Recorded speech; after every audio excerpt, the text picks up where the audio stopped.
Chapter 56. One morning, about a week after Bingley's engagement with Jane had been formed, as he and the females of the family were sitting together in the dining-room, their attention was suddenly drawn to the window by the sound of a carriage, and they perceived a chaise and four driving up the lawn. It was too early in the morning for visitors, and besides, the equipage did not answer to that of any of their neighbours. The horses were post, and neither the carriage nor the livery of the servant who preceded it were familiar to them. As it was certain, however, that somebody was coming, Bingley instantly prevailed on Miss Bennet to avoid the confinement of such an intrusion, and walk away with him into the shrubbery.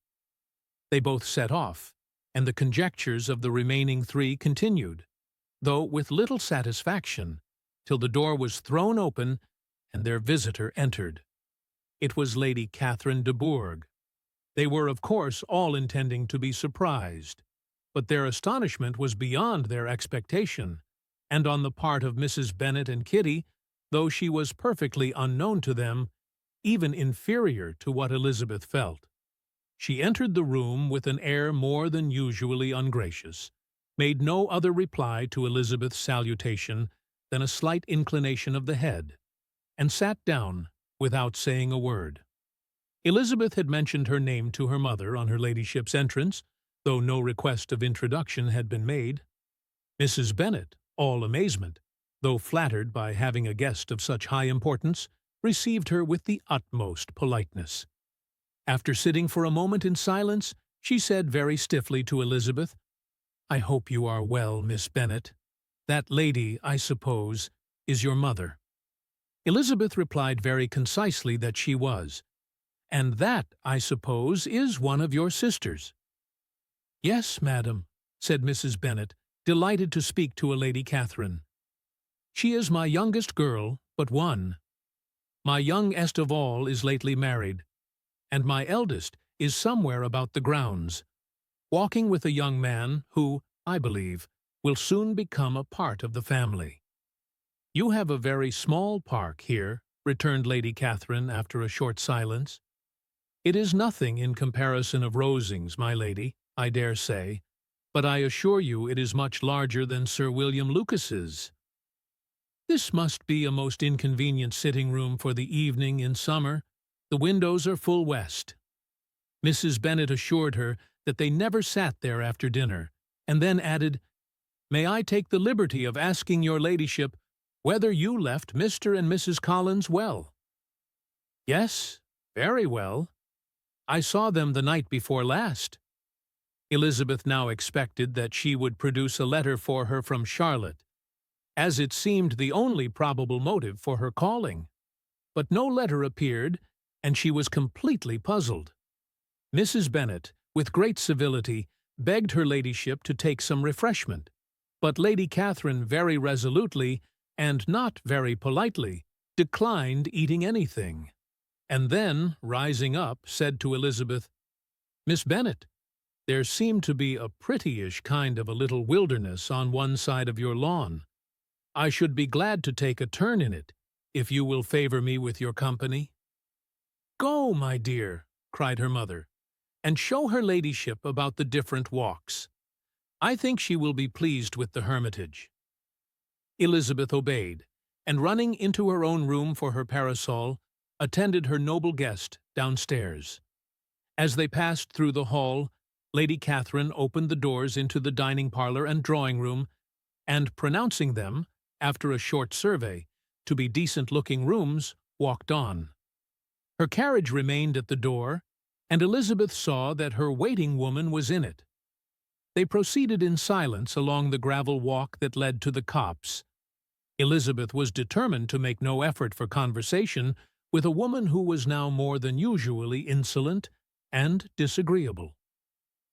"How could I ever think her like her nephew?" said she, as she looked in her face. As soon as they entered the copse, Lady Catherine began in the following manner. "You can be at no loss, Miss Bennet, to understand the reason of my journey hither. Your own heart, your own conscience, must tell you why I come." Elizabeth looked with unaffected astonishment.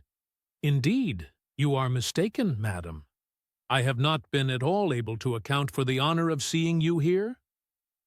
"Miss Bennet," replied her ladyship in an angry tone, "you ought to know that I am not to be trifled with. But however insincere you may choose to be, you shall not find me so.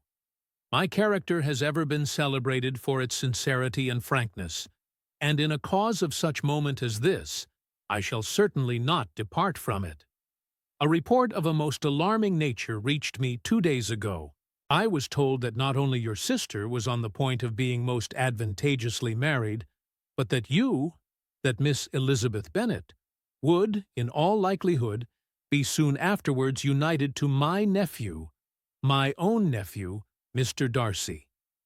Though I know it must be a scandalous falsehood, though I would not injure him so much as to suppose the truth of it possible, I instantly resolved on setting off for this place, that I might make my sentiments known to you." "If you believed it impossible to be true," said Elizabeth, coloring with astonishment and disdain, "I wonder you took the trouble of coming so far. What could your ladyship propose by it?" "At once to insist upon having such a report universally contradicted."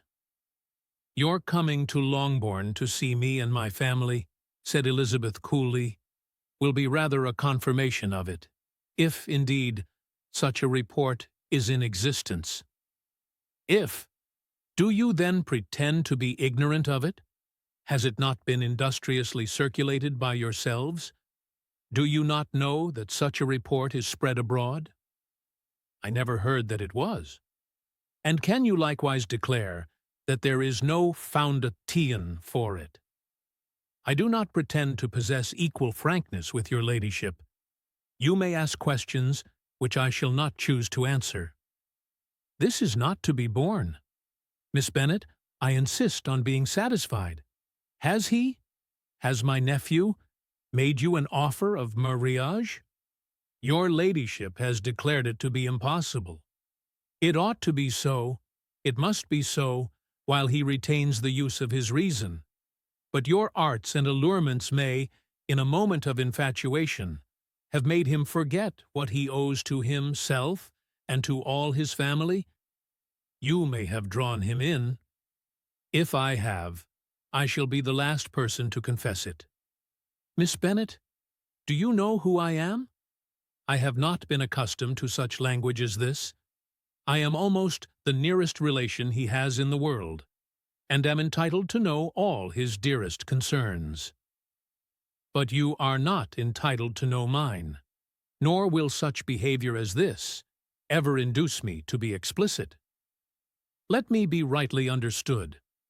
This match, to which you have the presumption to aspire, can never take place.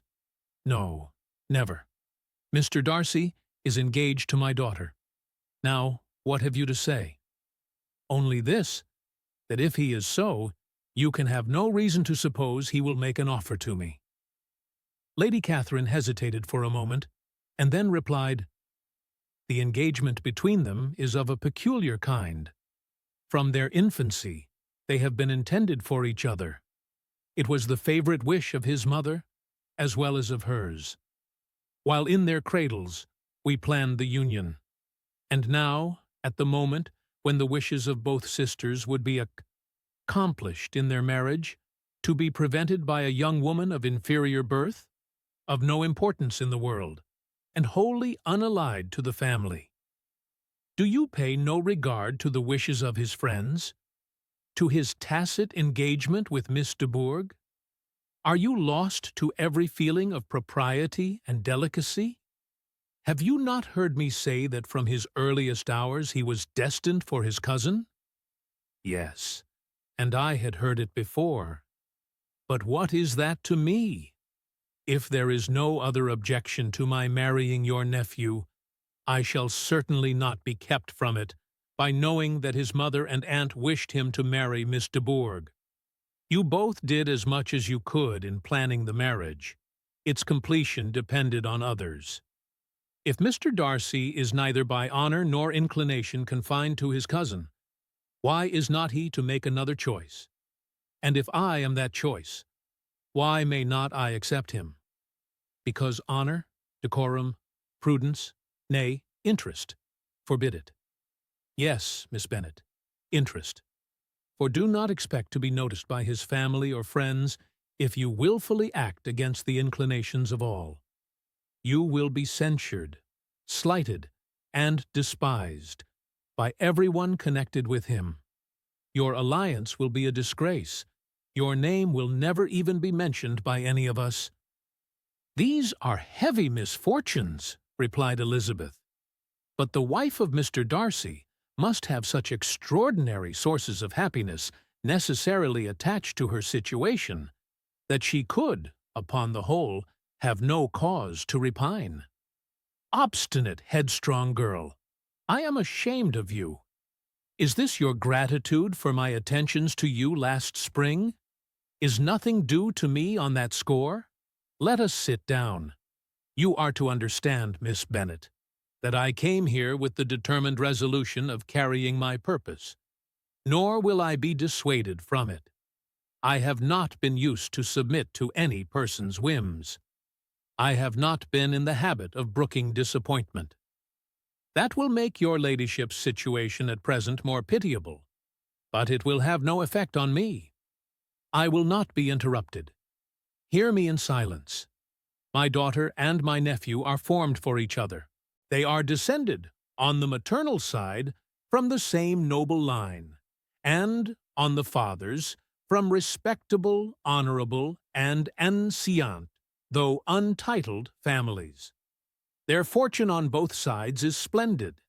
They are destined for each other by the voice of every member of their respective houses. And what is to divide them? The upstart pretensions of a young woman without family, connections, or fortune. Is this to be endured? But it must not, shall not be. If you were sensible of your own good, you would not wish to quit the sphere in which you have been brought up. In marrying your nephew, I should not consider myself as quitting that sphere. He is a gentleman. I am a gentleman's daughter. So far, we are equal. True, you are a gentleman's daughter. But who was your mother? Who are your uncles and aunts? Do not imagine me ignorant of their condition. Whatever my connections may be, said Elizabeth, if your nephew does not object to them, they can be nothing to you. Tell me once for all, are you engaged to him? Though Elizabeth would not, for the mere purpose of obliging Lady Catherine, have answered this question, she could not but say, after a moment's deliberation, "I am not." Lady Catherine seemed pleased. "And will you promise me never to enter into such an engagement?" "I will make no promise of the kind." "Miss Bennet, I am shocked and astonished. I expected to find a more reasonable young woman. But do not deceive yourself into a belief that I will ever recede. I shall not go away till you have given me the assurance I require. And I certainly never shall give it. I am not to be intimidated into anything so wholly unreasonable. Your ladyship wants Mr. Darcy to marry your daughter. But would my giving you the wished-for promise make their marriage at all more probable? Supposing him to be attached to me, would my refusing to accept his hand make him wish to bestow it on his cousin?